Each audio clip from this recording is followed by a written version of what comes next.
दोस्तों नमस्कार, मैं हूं धर्मेंद्र पांडे और आप देख रहे हैं पंचायत। आज हम लोग इस एपिसोड में जिस पर्सनालिटी की बात करेंगे वो युवा पर्सनालिटी हैं और अपने क्षेत्र में इन्होंने एक अच्छी उपलब्धि प्राप्त की है।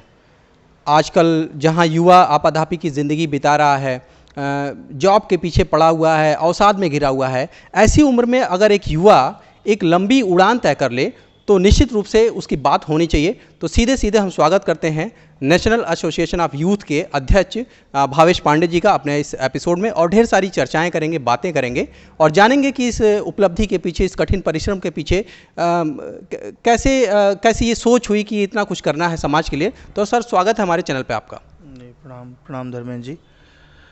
मेरा नाम भावेश पांडे है। सबसे पहले पंचायत को बहुत बहुत धन्यवाद कि हमें यह अवसर देने के लिए कि आपके चैनल पे हम लोग अपनी बात रख सकें। नेशनल एसोसिएशन ऑफ यूथ की शुरुआत 2011 से हुई। वैसे तो इसकी भूमिका 2008 में ही रख दी गई थी, कुछ छोटे मोटे आयोजनों से और इन चीज़ों से, लेकिन जो हमने बड़ी भूमिका तय की वो 2011 में अन्ना आंदोलन के समय में। और हम लोगों ने एक बहुत लंबा समय, उसमें लगभग 1 वर्ष का, नेशनल एसोसिएशन ऑफ यूथ के युवाओं ने, नेशनल एसोसिएशन ऑफ यूथ के लोगों ने मिलकर मेट्रो स्टेशनों पर, मेट्रो स्टेशन से नीचे उतरने वाले लोगों से, सड़कों पर चलने वाले लोगों से हम लोगों ने काफ़ी कि भ्रष्टाचार मुक्त भारत कैसे बने, ऐसे अन्ना जी से प्रेरित होकर हम लोगों ने उसमें लगे। अन्ना आंदोलन से जो आप लोगों ने वहाँ पे सहभागिता की अन्ना आंदोलन में, और उसके बाद वहाँ से NAY की न्यू का जो कॉन्सेप्ट था वो कहाँ से आपके दिमाग में आया कि नहीं, हमें सामाजिक कार्यों में इस तरह से इन्वॉल्व होना है? नहीं, नेशनल एसोसिएशन ऑफ यूथ का जो स्थापना था वो 2008 में एक तरीके से मन में हो गया था, लेकिन 2011 में हम लोगों ने अन्ना मूवमेंट में जो अपना सहभागिता किया, उससे अच्छी टीम खड़ी हुई और उस अच्छी टीम को फिर लेकर के हम लोगों ने 2013 में फॉर्मली उसको हमने फॉर्म किया। और फिर वहाँ से लेकर के आगे प्रोफेशनल्स को, जो वर्किंग प्रोफेशनल्स हैं, जो लोग डिफरेंट वॉक्स ऑफ लाइफ से आ रहे हैं, जो लोग अलग अलग जीवन में व्यस्त हैं। देखिए, लाइवलीहुड एक ऐसी समस्या है जिसके लिए हर युवा को काम करना ही होता है, और मुझे नहीं लगता कि सामाजिक कार्य करने के चक्कर में आप अपनी लाइवलीहुड की चिंता मत करिए, ये बहुत गलत होगा।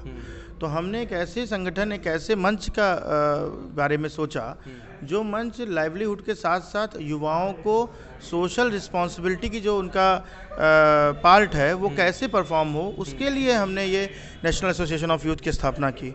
और इसका बहुत अच्छा ये हमको रिजल्ट मिला कि अलग अलग कार्यों में लगे हुए युवा, जो जिनको लोग व्यस्त युवा कहते हैं, जो अपने लोग बताते हैं कि घर बार छोड़ के बाहर रह रहे हैं, वो भी युवा हमारे साथ आए, जुड़े, अपना काम करते हुए अपनी सामाजिक जिम्मेदारी को निभाने के लिए उन्होंने अगर अपना मंच किसी को समझा तो वो नेशनल एसोसिएशन ऑफ यूथ को समझा। और हमारा USP भी यही है कि वर्किंग प्रोफेशनल्स को, अलग अलग क्षेत्रों में काम कर रहे अपने युवाओं को एक ऐसा मंच प्रदान करना जहाँ पे अपनी सामाजिक भागीदारी, अपने जीवन की वो इच्छाएं जिसमें वो चाहते हैं कि देश हमें देता है सब कुछ, हम भी तो कुछ देना सीखें, इस भाव को कैसे उसमें समाहित किया जा सके कि जिससे हम लोग भी उसमें कुछ कर सकें। तो इसलिए हमने इस चीज़ की स्थापना की और उसमें लोग जुड़ भी रहे हैं और आगे भी लगातार लोग जुड़ रहे हैं। संस्था की अगर हम बात करें तो स्थानीय स्तर पे तो लोग आपको जान ही रहे हैं। आपकी संस्था का जो दायरा है वो आप जो कंट्री की अगर हम बात करें तो कंट्री लेवल में किस किस स्टेट में आपकी पहुंच हो चुकी है? अगर हम बात करें तो हमारी टीम दिल्ली में, उत्तराखंड में, उत्तर प्रदेश में, पंजाब में, हरियाणा में, इस तरीके से मुंबई में, गुजरात में हमने उसको बनाया है। लेकिन अभी अगर इफ़ेक्टिवली बात करें तो इफ़ेक्टिवली अभी सच में जो हमारा बहुत अच्छा काम चल रहा है वो दिल्ली में और हमारे उत्तर प्रदेश में अच्छा काम चल रहा है। जी। बस्ती में एक कार्यक्रम आपके द्वारा, जो है आपकी संस्था के द्वारा संपादित कराया जाता है मिनी मैराथन के नाम से। मिनी मैराथन के पीछे का क्या कंसेप्ट रहा है और आप आज के समय में युवाओं को कैसे जोड़ पाते हैं इस इतने बड़े आयोजन के साथ? बस्ती मिनी मैराथन का जो कॉन्सेप्ट है, मैं दिल्ली रहता था, वहाँ पढ़ाई करता था, तो जब भी कोई पूछता था कि मैं कहाँ से हूँ तो मैं बताता था कि मैं बस्ती से हूँ। तो एक बस्ती को पहचान का संकट था, बस्ती को बहुत लोग नहीं जानते थे। बस्ती को गोंडा और गोरखपुर और अयोध्या के आसपास का कोई ज़िला माना जाता था। तो हमने सोचा कि ऐसे कोई कार्यक्रम, मैं ये नहीं कहता कि इससे बहुत बड़ी पहचान बनी होगी बस्ती की, ये बस एक नल नील जैसा प्रयास था कि हम ऐसा कुछ करें जिससे बस्ती की पहचान देश में विदेश में लोग जानें। और आपको विश्वास नहीं होगा कि बस्ती और उत्तर प्रदेश के जो लोग देश के भी बाहर रहते हैं उनसे भी हमको सहयोग मिलता है उस कार्यक्रम में। और अभी कोरोना में भी हमने वो कार्यक्रम किया, और कोरोना के बाद भी जब हम निकले तो 5,500 की संख्या बस्ती में आई पूरे देश से दौड़ने। ये बस्ती का एक बहुत बड़ा सौभाग्य है कि हम बस्ती में ऐसे काम करते हैं जिसमें बाहर के लोग बस्ती आते हैं। एक ऐसा इवेंट करते हैं जिसमें 5,500 लोगों ने उसमें प्रतिभाग किया। और इस तरह का मेगा इवेंट, इस तरह का स्पोर्ट्स का इवेंट रूरल इंडिया में, रूरल सिटी मतलब कि जो B class C class cities समझ जाती हैं, उसमें इतना बड़ा इवेंट कोई नहीं करता है। इस बात का हमें गर्व है कि बस्ती के लोगों ने, हमने नहीं बनाया है, हमने सिर्फ इस विषय को रखा कि इस तरह का कार्यक्रम करना है। हमने सोचा कि ये कार्यक्रम करना है, बस्ती के लोगों ने इसको करके दिखा दिया।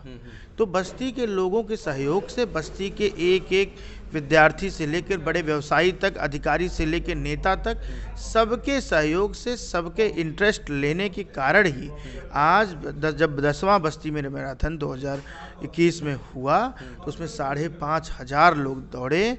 मैं अगर गलत नहीं हूँ तो देश की बड़ी बड़ी मैराथनों में भी इतनी बड़ी संख्या में लोग नहीं आते हो पाती है। और उनका पार्टिसिपेशन फ़ीस आप जानेंगे तो ताजुब करेंगे, 5,000, 4,000, 5,000 पार्टिसिपेशन फ़ीस है उनकी। हमारी पार्टिसिपेशन फ़ीस 50 रुपये है। हम कहते हैं 50 रुपये बस एक शुल्क लेते हैं, उस सिर्फ इसलिए कि एक सहूलियत बनी रहे, बहुत ज़्यादा गैदरिंग ना हो जाए। उसमें भी रूरल इंडिया के लिए एक बहुत बड़ा प्लेटफॉर्म देते हैं कितने धावकों को। और हमारे यहाँ मैराथन में हिस्सा हुए लोग कहाँ कहाँ नहीं सेलेक्ट हुए, बड़ी बड़ी जगहों पर सेलेक्ट हुए, उनका सिलेक्शन हुआ। तो ये हमारे लिए सौभाग्य की बात है कि बच्चों को हम अच्छा मंच दे पाते हैं। जहाँ पे आप देख रहे हैं कि जो युवा वर्ग है नौकरी के पीछे पड़ा हुआ है, उसकी अपनी समस्याएं हैं, व्यक्तिगत समस्याएं हैं, सामाजिक समस्याएं हैं। ऐसे में अगर एक युवा, अगर हम बात करें भावेश पांडे की, तो भावेश पांडे के मन में ये विचार कैसे आया कि नहीं गवर्नमेंट जॉब के ही पीछे नहीं पड़ना है, इसके अलावा और भी रास्ते हैं? मुझे भी अवसर मिले हैं, प्राइवेट जॉब में भी अच्छी अच्छी जगह मुझे अवसर मिले हैं। लेकिन इंडिपेंडेंट रह के ही हम सामाजिक काम को कर सकते हैं, और बचपन से ही सामाजिक कार्य करने की इच्छा थी।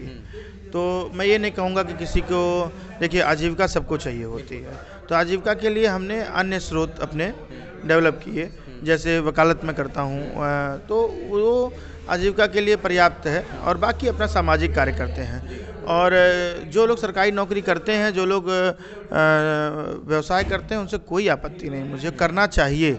और बस जीवन का लक्ष्य मेरा अलग था। मेरा जीवन का लक्ष्य था कि मैं समाज सेवा में, सामाजिक कार्य में ज़्यादा लगूं। तो इसलिए मैंने नौकरी का ध्येय नहीं बनाया, मैं स्वावलंबी बनने का ही है। और मैं यही चाहता हूं कि जिनको लाइफ में कुछ और करना हो, कुछ आगे बढ़ना हो, तो स्वावलंबी रहकर हम ज़्यादा अच्छा कर सकते हैं अपना काम। तो अभी जैसा कि हम ये भी जानते हैं कि सामाजिक कार्यों के साथ आप जुड़े हुए हैं, उसके इतर अगर हम बात करें पॉलिटिकल करियर की, तो आप राजनीति में भी सीधे दखल रखते हैं। एक युवा नेता के रूप में आप पहचाने जाते हैं, भाजपा से आप जुड़े हुए हैं। राजनीति में युवाओं की दखल को आप कैसे देखते हैं? राजनीति में युवाओं का सीधा दखल होना ही चाहिए, लेकिन वो सकारात्मक होना चाहिए, वो पॉजिटिव अप्रोच होना चाहिए। युवाओं, आप देखेंगे जितने बड़े बड़े बदलाव हुए हैं, जितनी बड़ी बड़ी क्रांतियाँ हुई हैं, वो युवाओं के नाते हुई हैं। जब युवा किसी मूवमेंट में आया है, मतलब अन्ना मूवमेंट ही देख लीजिए, मैं था ही उसमें, वो भी यूथ की वजह से ही सक्सेस हुआ। जेपी आंदोलन देख लीजिए, वो भी यूथ की वजह से ही सफल हुआ। तो नेशनल एसोसिएशन ऑफ यूथ के माध्यम से भी हम यूथ को कंस्ट्रक्टिव बनाने में ही लगे हैं कि हम उसको कंस्ट्रक्टिव रखें, उस पर काम करें। तो मैं पर्सनली बीजेपी से जुड़ा हुआ हूँ, बिल्कुल सही बात है। मैं पॉलिटिकली मैं सपोर्ट करता हूँ भारतीय जनता पार्टी को, लेकिन नेशनल एसोसिएशन ऑफ यूथ से जुड़े लोगों पर कोई बाध्यता नहीं है कि वो उसको सपोर्ट करें, किसका समर्थन करें, किसका प्रचार करें। नेशनल एसोसिएशन ऑफ यूथ आपको स्वतंत्रता देता है कि आप अपनी राजनैतिक वैचारिक परिवार आप अपना अलग देख सकते हैं। हमारा कार्य सिर्फ सामाजिक सरोकार है, कोई बाध्यता नहीं है। आप किसी अन्य दल से जुड़ सकते हैं और राजनीतिक रूप से भारतीय जनता पार्टी से जुड़ा, क्योंकि मुझे इसकी भारतीय जनता पार्टी की विचारधारा, भारतीय जनता पार्टी की सोच, ये मुझे लगता है कि ये मेरी अपनी सोच है, इसलिए मुझे भारतीय जनता पार्टी के साथ काम करना अच्छा लगता है। अगर हम NAY की बात करें तो अभी हाल फिलहाल आपने मिनी मैराथन करवाया था। आगे की किस दिशा में ये संगठन जो है आगे बढ़ रहा है और आगे के क्या प्लान हैं आपके? अभी हम एक ऐसा मंच बनाने जा रहे हैं जिसमें यूथ के डायलॉग्स होंगे। यूथ के डायलॉग्स का एक बड़े मंच हम लोग बनाएंगे, जिसमें टाइम टू टाइम उसमें डायलॉग्स होंगे जो यूथ रिलेटेड इश्यूज़ हैं या नेशनल इश्यूज़ हैं, उनको लेकर के हम डायलॉग्स करेंगे। दूसरा, हम अभी कल्चरल जो हैं, जैसे जो लिटरेरी लोग हैं या जो अच्छा काम करते हैं, उन लोगों को एक मंच प्रदान करना, चाहे वो नृत्य से हों, संगीत से जुड़े हुए हों, ऐसे लोगों को अभी हमने 2020 में प्रयास भी किया था। 2020 में युवांगन नाम से एक प्रयास शुरू किया था। वो प्रयास हमने पहली बार था तो थोड़ा शायद उतना ग्लैमराइज्ड हम उसको नहीं कर पाए, लेकिन आने वाले दिनों में हम युवांगन को और अच्छा करेंगे। युवांगन हमारा वेंचर है। युवांगन से हम लोग ऐसे फोक्स को, ऐसे जो हमारे कलाकार हैं, जो युवा हैं और ख़ासकर किशोर वर्ग, उसमें टीनेजर्स को ज़्यादा मौका देंगे। तो यूथ फॉर टीन्स, तो इस तरीके से हम काम करेंगे कि युवा किशोरों के लिए कार्य करेंगे, तो किशोरों को आगे बढ़ाने का कार्य करेंगे। और किशोरों के कैरियर काउंसलिंग पे भी हम 2013 से काम कर रहे हैं, तो उसको हम और बृहद स्तर पर बनाएंगे। किशोरों के लिए युवाओं का एक ऐसा मंच बनाएंगे जहाँ पे वो अपने कैरियर के लिए या और चीज़ों के बारे में सोच सकेंगे और राय ले सकेंगे, क्या करना चाहिए, क्या नहीं करना चाहिए। दूसरी चीज़, उनके लिए रिसोर्सेज अवेलेबल कराने की कोशिश भी हम करेंगे। अगर वो फाइनेंशियली वीक हैं, कोई दिक्कत है, तो उनके लिए हम रिसोर्सेज अवेलेबल करा पाएँ, तो इस पे हम काम करें। ये लंबा काम है, ये भी काम करेंगे। और जो आगे करने जा रहे हैं, बुक बैंक का काम करने जा रहे हैं। तो यूथ जो हमारे पढ़ के हम लोग आगे बढ़ रहे हैं, धीरे धीरे हम लोग पढ़ रहे हैं, तो हमारी जो पुरानी किताबें हैं, उन चीज़ों का कैसे यूटिलाइज हम लोग करें, तो उसको भी हम लोग लाने जा रहे हैं। एक नए कॉन्सेप्ट पे ले आएंगे, उसके लिए एक ऐप वगैरह भी हम लोग लॉन्च करेंगे। तो वो भी एक बड़ा काम है, वो हम करने वाले हैं जल्दी। आप यूथ हैं और मसलन हम ये कह सकते हैं कि आप यूथ आइकन हैं। आज के समय में अगर देखा जाए तो आपने जो काम किया है वो निश्चित ही युवाओं के लिए एक प्रेरणा स्रोत का माध्यम बन सकता है। तो मुझे लगता है कि आपकी लाइफ में भी कोई एक आइडियल होंगे, एक आदर्श होंगे। कौन है वो जिसके पदचिन्हों पे आप चले और इतनी लंबी दूरी तय कर पाए? पहली बात तो मैं कोई यूथ आइकॉन नहीं हूँ। आइकॉन शब्द पे मुझे बिल्कुल भरोसा नहीं है। अच्छा। कोई आइकॉन हो ही नहीं सकता। आइकॉन है, आइकॉन मतलब होता है एक सिंबल। आप अपना शीशे में चेहरा देखिए, आप खुद के आइकॉन। आइकॉन वाली आइडियोलॉजी मुझे समझ में नहीं आती। कोई आइकॉन नहीं है, कोई नहीं है। हम खुद के एम्बेसडर बने, हम खुद से काम करें। और मुझे लगता है कि आप सोचिए ना कि आपके पास भी नाक है, कान है, मुंह है, आँख है, मेरे पास भी वो सारी चीज़ें हैं, लेकिन हम दोनों अलग कैसे दिखते हैं? हम अलग इसलिए दिखते हैं क्योंकि भगवान ने हमको अलग बनाया है। तो मुझे लगता है कि इसी तरीके से मैं कई लोगों की कहानियाँ पढ़ा हूँ। मैं स्वामी विवेकानंद को पढ़ा, कलाम साहब को देखा, अटल बिहारी वाजपेयी जी को देखा, मैंने बहुत सारे लोगों को मैंने पढ़ा, भगत सिंह को पढ़ा बहुत लोगों को।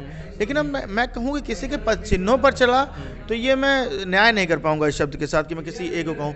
मैंने सबसे थोड़ा कुछ सीखने की कोशिश की है, लेकिन मैं जो हूँ भावेशी हूँ। मैं कोई दूसरा विवेकानंद नहीं हूँ, दूसरा गांधी नहीं हूँ, दूसरा अटल जी नहीं हूँ, कुछ नहीं। मैं सिर्फ भावेश हूँ। और वो इतनी बड़ी हस्तियां हैं कि उनके पद चिन्हों पर कदम ताल मिला पाना बहुत बड़ी बात है। तो ये कहना ही निरर्थक होगा कि किसी के पद चिन्हों पर चल रहे हैं। उनके पद चिन्ह ही इतने बड़े हैं कि उस पर हम नहीं चल सकते। बस मैं भावेश के रूप में कुछ थोड़ा बहुत काम कर सकूं, यही मेरा प्रयास है। अगर हम इतना कुछ कर सके, समाज में थोड़ा सा बदलाव कर सके, और मेरे माता पिता जिन लोगों ने मुझे अवसर दिया इतना कुछ करने का, एक मध्यम वर्गीय परिवार में युवाओं को इतना फ्री होल्ड देना कि तुम अपने मन से जो करना हो कर लो, तो जो मैं करना चाहता हूँ वो किया और करता जा रहा हूँ। तो उसमें सबसे बड़ा सपोर्ट उनका रहा है कि उन्होंने हमेशा सपोर्ट किया है। तो इसलिए मैं इस समय निकाल पाया हूँ। तो अगर मैं कुछ अच्छा कर सका तो उनके उस जो त्याग का वो फल होगा। चलते चलते हम अपने एपिसोड में अंतिम पड़ाव पे हैं, तो हम ये चाहते हैं कि जो युवा वर्ग है या जो भी लोग हैं हमारे वीडियो को देख रहे होंगे, सुनेंगे, उनको उनके लिए एक सकारात्मक संदेश आपके द्वारा? खूब पढ़िए, खूब अच्छे से आगे बढ़िए। मोबाइल पे, टिकटॉक पे, इंस्टाग्राम पे रील्स बनाने से ये सारे काम करते रहिए, लेकिन सबसे पहले अपनी लाइवलीहुड पे, अपने फैमिली को, अपने समाज को, अपनी पढ़ाई को, इन सब पे सबसे पहले फोकस कीजिए। बाकी सारे एंटरटेनमेंट की चीज़ें भी करिए, खेलिए, कूदिए, मोबाइल चलाइए, सोशल मीडिया चलाइए, सब कुछ करिए, पॉलिटिकल आइडियोलॉजी रखिए, लड़िए भिड़िए, सारा काम करिए। लेकिन सबसे पहले मैं युवाओं को ये संदेश देना चाहता हूँ कि आप सबसे पहले अपनी पढ़ाई कीजिए, अपनी पढ़ाई के साथ साथ अपनी लाइवलीहुड पे ध्यान दीजिए, और उसके साथ साथ नेशनल एसोसिएशन ऑफ यूथ से जुड़िए, जिससे हम सभी लोग सोशल रिस्पॉन्सिबिलिटी की अपनी जिम्मेदारी भी निभा सकें। और सबसे बड़ी बात है कि मेरा जो इंटरव्यू ले रहे हैं धर्मेंद्र पांडे जी, वो खुद में एक बहुत अच्छे लेखक हैं, तो उनकी भी किताबें पढ़िए, और इसके साथ साथ जुड़े रहिए हम लोगों से। हम लोग फिर आगे और भी अच्छी एक लाइन बनाएं, हम सब मिल करके देश को आगे ले जाएं, देश का मान बढ़ाएं। बस इसी के साथ मैं आपको धन्यवाद देता हूं कि मुझे यहाँ पे अवसर दिया आपने। धन्यवाद। तो दोस्तों, आज आपने देखा हमारे साथ एपिसोड में भावेश जी थे, NAY के अध्यक्ष हैं, और कितनी ही सकारात्मक और ऊर्जावान बातें इन्होंने बताई कि आज का युवा जो है वो किस दिशा में जा रहा है, उसको क्या करना चाहिए। निश्चित रूप से आप इनकी चीज़ों को आत्मसात करके एक सही दिशा पा सकते हैं। बहुत बहुत धन्यवाद।